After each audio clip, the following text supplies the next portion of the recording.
Hi, this is Chris Matton from PricewaterhouseCoopers, and I'm pleased to be at the 20th anniversary ICBI RiskMinds conference. And this morning I'm talking to Elizabeth Sheedy from Macquarie University.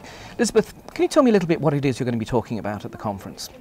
Well, what I'll be talking about is the idea of assessing risk culture. And I'm talking about a research project that I'm involved in. And we have a very ambitious objective, which is to create the first statistically validated assessment tool for risk culture. Right, that sounds very interesting. So this is a new project that you're just kicking off now? That's correct, yes. Okay. And when do you expect the results to be out? The final results won't be out for another year or so. We already, but because of the validation process, there'll be some early results along the way. Okay, that's it. Yeah. And why this particular topic? Why has this come up as if you've chosen this as a topic for research?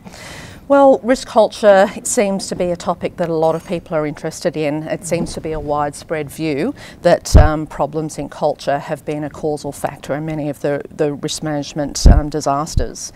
And certainly the regulators are pushing this idea.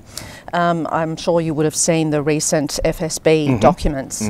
And one of the outstanding difficulties is, if you care about culture, is to say, well, how can we assess it or measure it?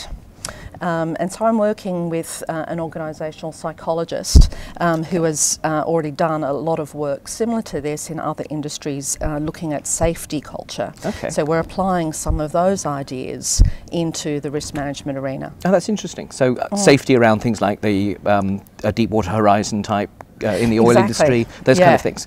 Okay. So the idea of safety culture, that really developed after the Chernobyl disaster. Okay. But it's been there's now quite well developed tools now for assessing safety culture. They use in the construction industry, resources and so forth. So we're encouraged by the very positive results they've had in those industries. They can show very well that good culture leads directly to appropriate outcomes in terms of lower accident rates and better safe behaviour. Okay. Yeah. Interesting. One more question, if I may. One of the things I found in a panel that I was doing here a year or so ago is when dealing with the topic of risk culture in the financial services industry, a lot of practitioners are struggling even to come up with what do they mean by risk culture. Is that something that you would agree with, or do you feel that there is now at least a common view as to what risk culture actually is?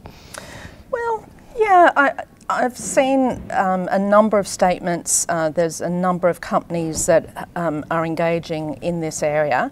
It seems to me that there's a consensus is forming that risk culture is really to do with the way risk management is valued in the organisation.